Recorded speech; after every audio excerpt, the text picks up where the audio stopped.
Hello everyone, I'm Nimlet17 from the Polycount forums. Um, I was asked by Hugh Bowen to create a tutorial on how I go through my foliage process. I'll say right now, it's probably not the most efficient way, and there's probably easier ways and better ways of utilizing texture space, but since I'm not creating a level to play in a game, it's just basically for like a movie's little cinematic scene. Um, yeah, I'm not worried about poly counts or anything, but hopefully you can just take some tips and advice from this video. And I'm trying to think of things to say and I can't. By the way, sorry for the shitty mic quality. My good mic broke, so I went out and bought like a $10 one, a little cheapo one. So with that, I guess we can get started. Go into Photoshop. Now this image I found on Google Images. I would advise, go out and take your own images. It's a lot more satisfying, and you can get particularly what you want when you take your own images. But I grab a couple images from Google and CG Textures, but still about 80% of my foliage is my own images that I've taken. So first thing is to obviously separate these leaves so we can get them on some planes. So as you can see, we have the image up, and we'll just go ahead and double click on the background to take the lock off. Then what I usually do is you just go to the pen tool and well, actually crop. Just crop one of these out like so. Then I usually go to the pen tool, zoom in, Control plus, and spacebar you can pan around if you don't know, and you just follow the edge.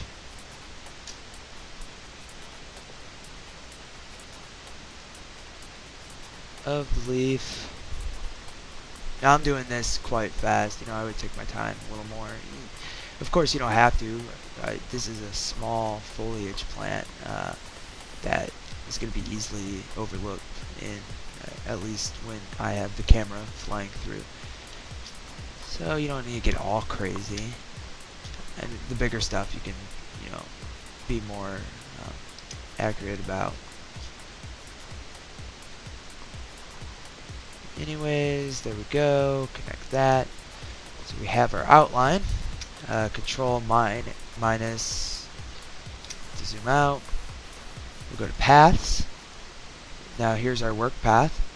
We're going to go down here. You'll click the local path, and then that'll make it a dotted line. Go back to layers. Hold Control Shift I to invert, and then click delete. And boom, you have just your leaf. And then you click I for the eyedropper tool. I usually click one of the darker spots of the leaf.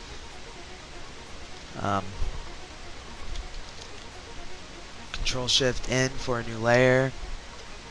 Just move it down. And then Control Alt backspace to make that your background from the foreground color.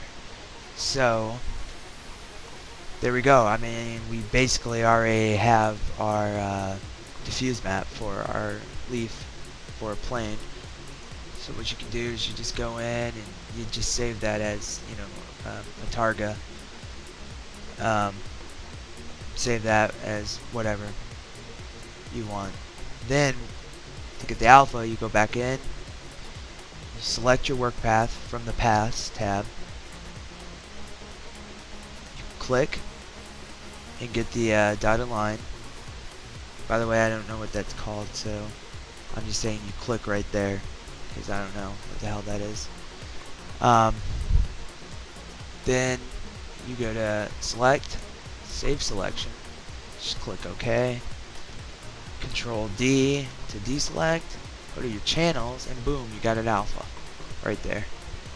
I get a little paranoid.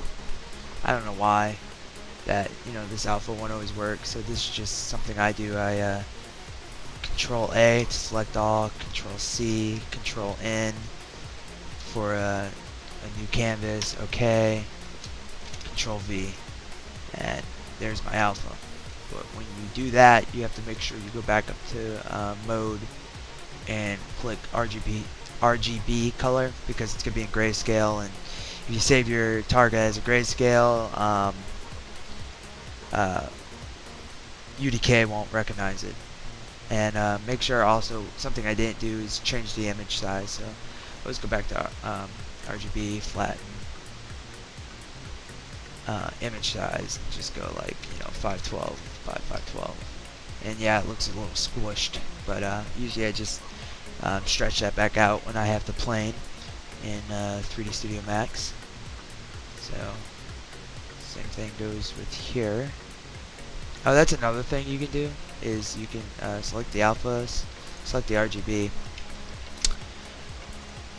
save it just as this, take it into UDK, and then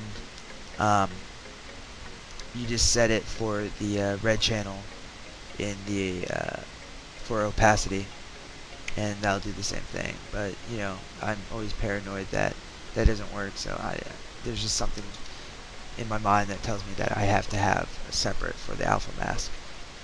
But anyways, it's just the way I do it. You can do it your own way, whatever.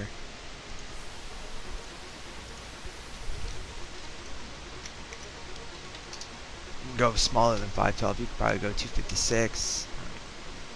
This is going to be a small ground plant. So anyways, save these as targas. Okay. So you got both of these. Save them. Then what you do is you're going to go max, and you'll have a plane. And I'll just show you this for tutorial purposes. So M to bring up the material editor. Select one that's gray, so you have your gray plane. I usually just make it a 2x2 plane. F3, F4, F3 will make it so you can see the wireframe and the actual texture. And as you can see, I changed that. I don't know why it's a 4x4, so just make it 2x2 plane. You got that texture applied to it, so you go to Maps, Diffuse, click on here, go to Bitmap, and you gotta find it. My computer is hell, so I don't know why I have it saved in Windmill, so I just make it hard for myself. Foliage, weeds, I believe it is. Oh. Here we go. So what you click on your diffuse targa. You can click right here, show standard map and viewport. Boom.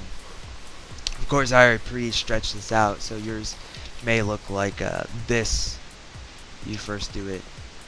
So just stretch that out to what you think looks appropriate. Then we're gonna go to parent, so which is going backwards. Click opacity,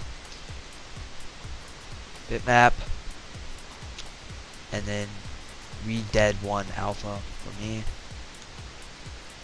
So that's applied. You can go back to parent. As you can see, they're both applied. You can go show standard, and there you go. Now what may happen to you is where it just shows like that, or or it's, I don't know, it's hard to explain, where it may just show the alpha or the diffuse and won't show the opacity. Uh, to, to, to see it with the opacity map applied and just as the leaf itself without any background, you go to Material, Show Materials and Viewport as Standard Display with Maps. And there you go. To get the wireframe mode back off, F3, F4, F3. So there you go. There you have it. Now, to bend it. The fun part. Just delete these. So, go under the Modify list. Go to Bend, and then add another one. Now leave the first bend how it is. The second bend you want to click, go to drop down, go to Gizmo, make sure you have your angle snap toggle on. You're going to click E, that's for rotation. You're going to rotate it 90, so it's 90, so it's 180 that way. I have no idea what the hell I just said, but just make sure it's that way. That's all I'm going to say. So then you're going to go to bend, put it on the X axis, X, and then you can start to bend your shape here. Once again, to get to that, you can do F3, F4, F3. Click on this one. So as you can see, it does that.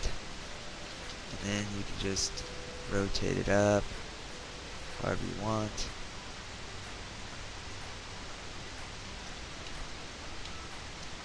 And then same thing with these. If you hold Shift, you take it on the X, and you drag, that's going to copy it. Let go, make sure it's as a copy. Then you can take, you know, once you, I did 4 variations of these sleeves from within Photoshop.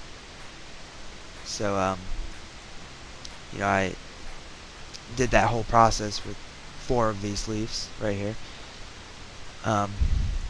So once you do that, you have 4 different kinds with their alpha mask, and you have them already in the material editor. You can just start taking them and dragging them, put them on, and boom, you got different leaves. You can bend them differently, and then, you know, rotate them.